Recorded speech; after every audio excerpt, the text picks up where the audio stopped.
আম্মু পায়েস বলেছিল যে হয়েছে। হ্যাঁ হয়েছে, যে রান্না করে দেখো, আসো,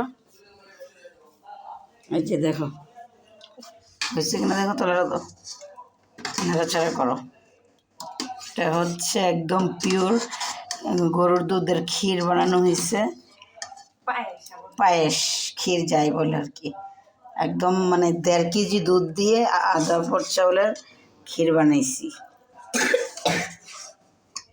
জানি না কেমন হয়েছে, জাস্ট রান্না হয়েছে মাত্র, টেস্ট করে বসে এখন বলবে। বলো বলো না,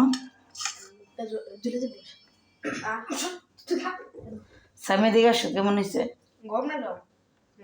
দেখি, স্বামী দে বলো।